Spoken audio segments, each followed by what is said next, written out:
welcome to Rising Strings Academy. Have you ever practiced something and technically everything is correct? The notes, the rhythm, the intonation, the vibrato, but it still sounds like an exercise. This is one of the most common problems in string playing, and it has very little to do with the technique. Most violinists practice a lot, but they practice in a way that separates technique from music. So when they play, they are executing something correctly, but not saying anything. So you can play Franck sonata with a lot of phrasing and good vibrato and still not say anything if you don't think about what you want to say. So let's compare. If I am playing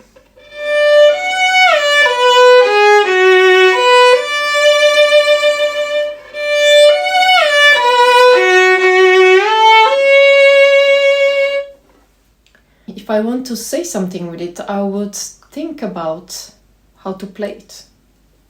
Let's just start with that and we will discuss how to come to this conclusion, how to play and how to phrase music so it will sound meaningful.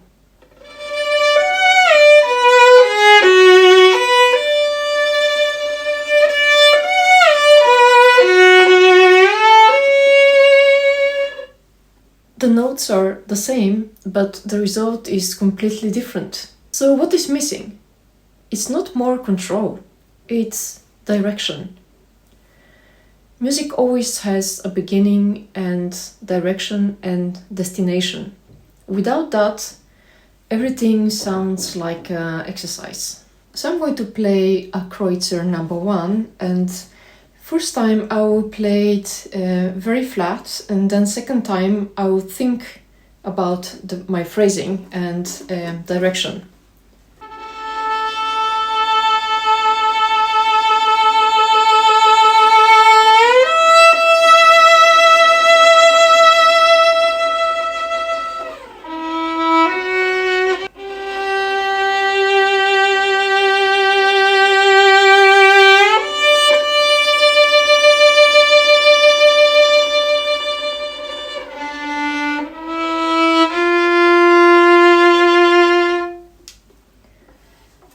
And it's very clearly here with crescendo and decrescendo in the etude. They are already written there. It's a good exercise in phrasing. So let's take the same thing and just play it flat one time.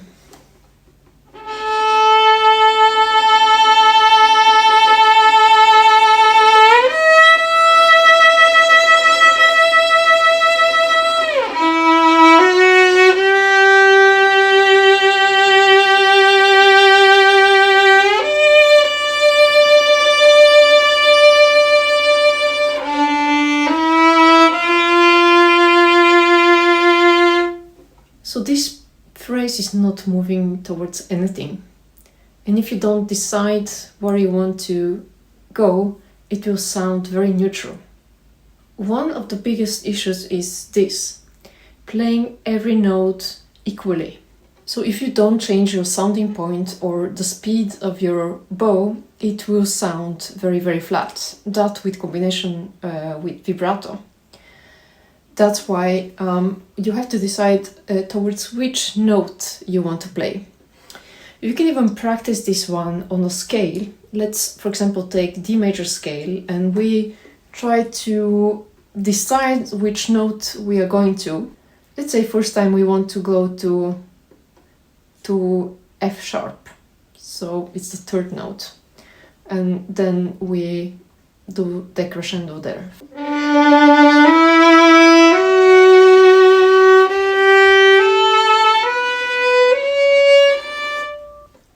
Then we can decide to go to the next note.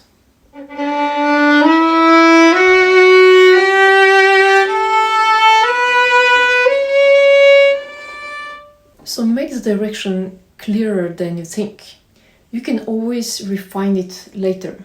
Not all notes are equally important. Some notes lead, some resolve, some create tension. For example, let's take the Preludium in Partita number 3 by Bach, and then we will play a more defined structure. If you don't show that, everything will sound the same.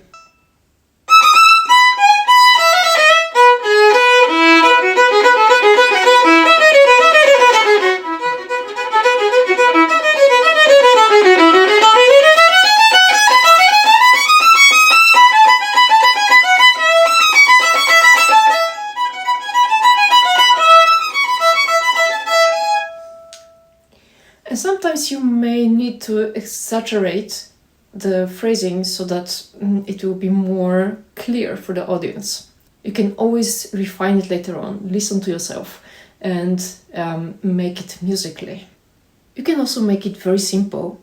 Just choose one note and make everything lead to this note.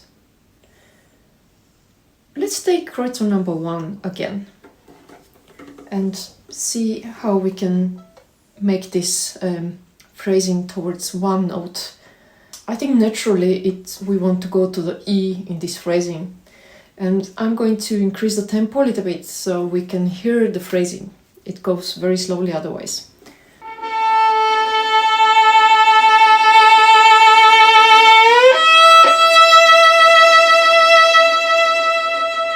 Here is a very long note and we need to have enough space on the bow. So we are saving the bow, but still you need to think towards the E here. And what I'm doing is I'm increasing the vibrato and I'm increasing the speed a little bit, even so it's still very slow. And I'm playing a little bit more towards the bridge so that will create crescendo as well. So let's try one more time. I start a little bit more in the middle of the sounding point here. And slow bow.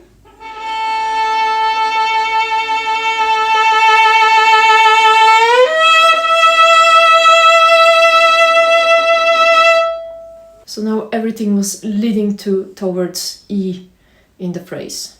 And now let's change a note. Let's say we want to lead to the E again, but in this octave. So start from the beginning and everything builds towards the E in first position.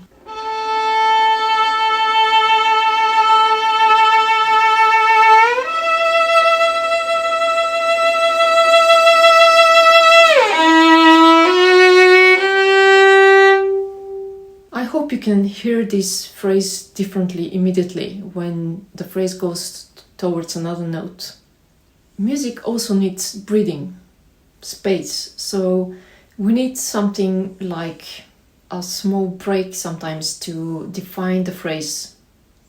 Otherwise it's continuing without space and it doesn't say anything. Without that it becomes very mechanical. So add small moments of space, not pauses, just enough to let the phrase settle. So let's try again the same phrase from Kreutzer.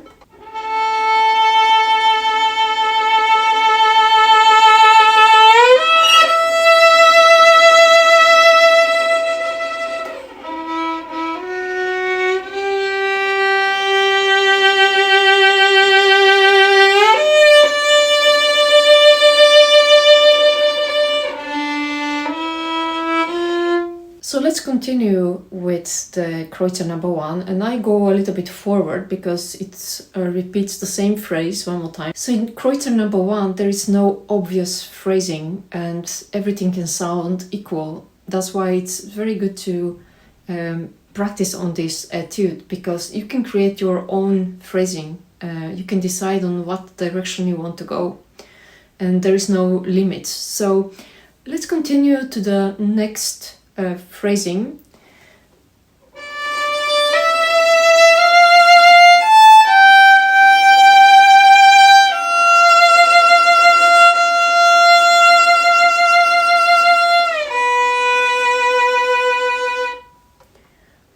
And here let's decide that we want to go towards G. That feels mostly natural for me. So think about a couple of the tip that I gave you before, which were the sounding point and the speed of the bow. And now we're also going to add vibrato. So I will start almost without vibrato, just in a purpose that you can hear the difference, what happens when I add vibrato.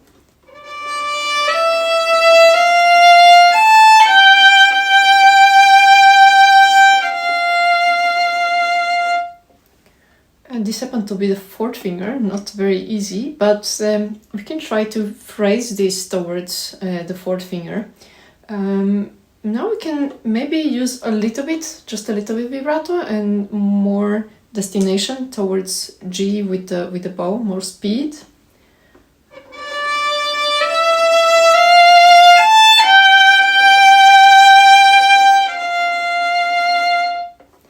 It's also very important what you play after. So if you continue to be very intense on the F, then you will not practicing towards the G. So vibrato is a very important element of this exercise. And many violinists use vibrato as something constant, something decorative. And it can also be that, but vibrato is also part of the phrasing, and it's a very important one. So you can really do a lot of phrasing in a correct way with the vibrato. Of course, it depends on what kind of style you're playing, what do you like, how do you want to make the music sound. Do you want it more romantic or you want it more modern in the sound? That means less vibrato. So when you don't want to use a lot of vibrato, so you can use the other tip that I gave you, like the sounding point, how fast your bow is going, that will create a different direction, even so you don't play a lot of vibrato. So let's summarize. Don't practice long lines, practice in phrases, and always decide where the phrase is going. Don't play everything equally, create hierarchy, and use space to let the music breathe. Use vibrato to shape and rephrase and decorate. And most importantly, don't practice notes, practice the relationship between them. There is no single recipe for phrasing, and a lot of it depends on you, how you hear the music and how you want to shape it. And that's the beauty of it. There are so many different interpretations, and different musicians will give you different advice. These are just some ideas to your practice, and the rest maybe I can cover in another video, because there is so much more to explore. Thank you for watching, and if this resonates with you, don't forget to subscribe and like the video, and I will see you in my next video.